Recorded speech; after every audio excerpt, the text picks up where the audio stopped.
Good evening. Before I get into my speech, I spoke to Katie and Jamie. Whoever puts us over $3.5 million, autographed copy of this speech they get.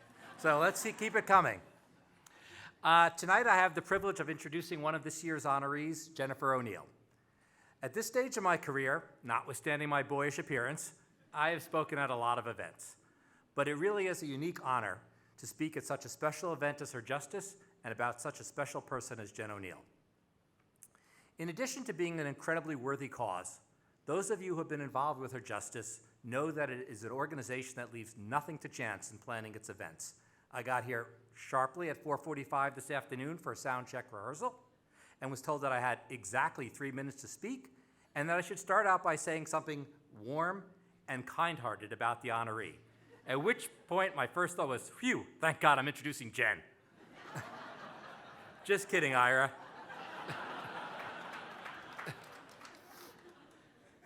I have known Jen for over a decade, but I only really got to know her well about 5 years ago when she and others hired us in 2019 for the PDVSA debt default matter, which still continues to this day.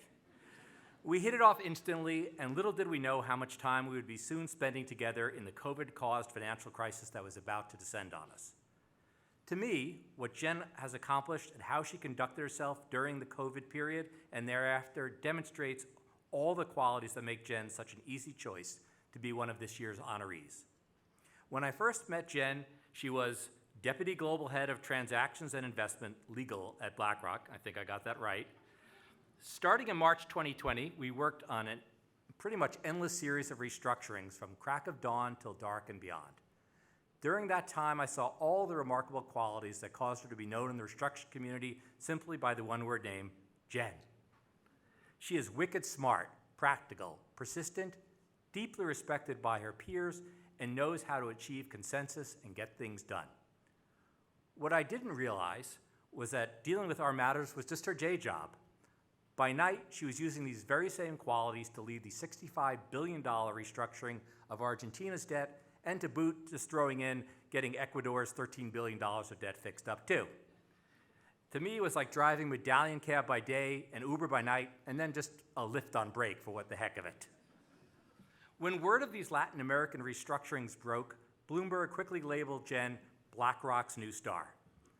The numerous press articles that immediately followed in rapid succession lauded Jen for the very same remarkable qualities that we in the restructuring world had long known about and respected Jen for. BlackRock, of course, recognized all this, and Jen was soon asked to join the corporate strategy team. She obviously excelled at this new job and was later made global head of corporate strategy.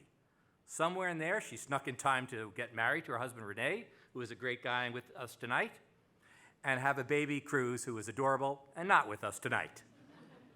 And of course, always finding time for charitable endeavors like Her Justice as well. And if you want to know something about Jen's priorities, the very first thing she said to me upon announcing her first promotion was that she had to make sure her previous team would be okay. Although Jen has left the restructuring world, our friendship has endured, and for that I am thankful.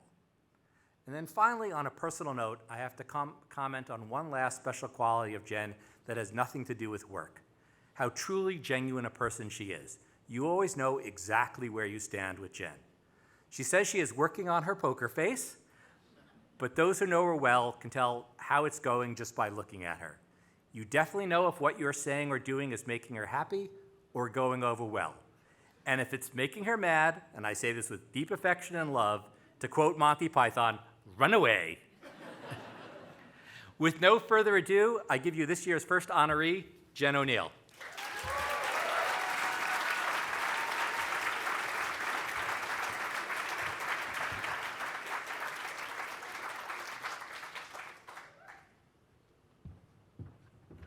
Hey, thank you so much, Andy.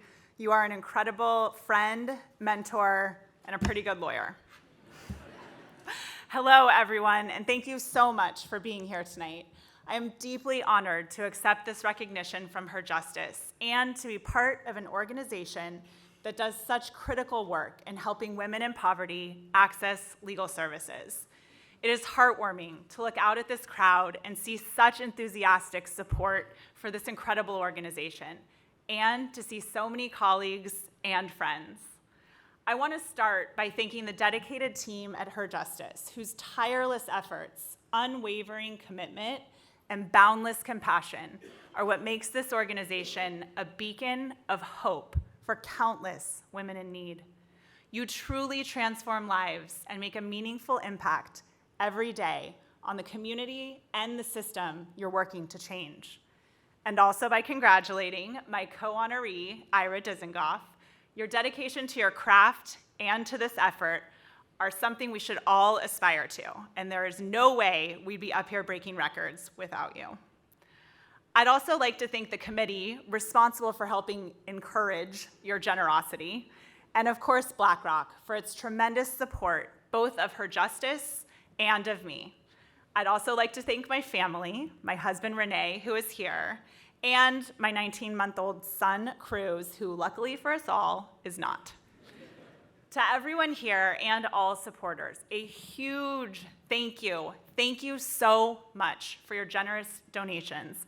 A record-breaking $3.3 million, still climbing perhaps, keep hitting that button on your phone that works, is phenomenal, and you made that happen. Your continued support is what makes the critical work of Her Justice possible. Your contributions have a face, they have a first name and a last name, oftentimes a family, and always a meaningful impact. Your contributions are changing the course of lives, families, and communities for the better. As a summer associate at Jones Day, way back when, I had the opportunity to participate in a pro bono program similar to Her Justice. I remember going through the training and setting off confidently to family court in Brooklyn to meet my client. Just another day in the life of a high-powered summer associate in New York City. But I would soon find out that it would be far from just another day. I still vividly remember meeting my client along with her two very young daughters.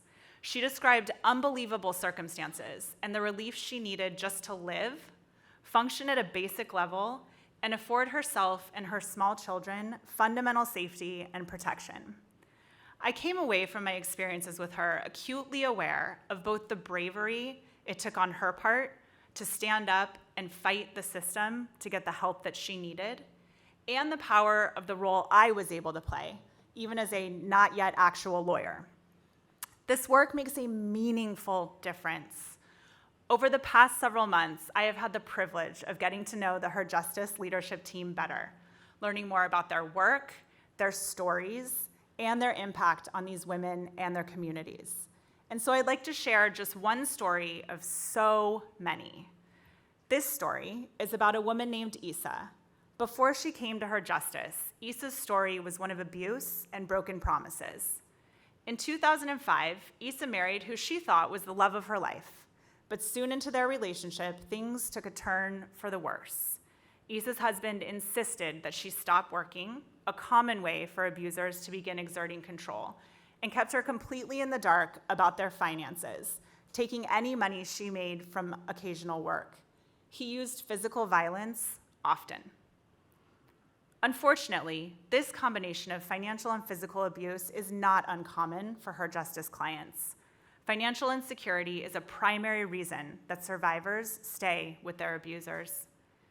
Isa endured this cycle of abuse, wanting desperately to free herself and her children, but lured back with promises of change and, importantly, the impossible uncertainty of life with no financial safety net, until a breaking point in 2021 when her husband strangled her in front of her children. She then bravely obtained a 5-year restraining order. But 5 years isn't forever, and she was still tied to him legally and financially.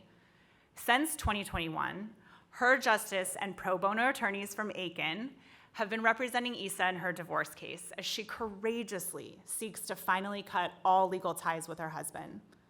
While the divorce is pending, she has had major interim wins: physical custody of the children, exclusive use of the home with her husband carrying the costs, and meaningful child and spousal support. This is a new beginning for Isa and her children. With the help of Her Justice, Issa's story is now showing her children and her community what it looks like to stand up and fight for themselves. Issa's story is now one of hope, of what is possible with the power of hope.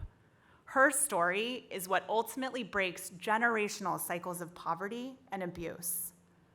Her justice's work is critical not just in actual outcome, but in giving these women, like Issa, and their communities hope. Hope is contagious. Hope compounds over time. And for these women, hope is not just a word, but a lifeline. Thank you once again for your generous support and for being here tonight. Together, we can continue to make a difference in the lives of women and their families. Let us continue to work toward a brighter future where every woman has the opportunity to live a life of freedom, safety, dignity, and hope. Thank you.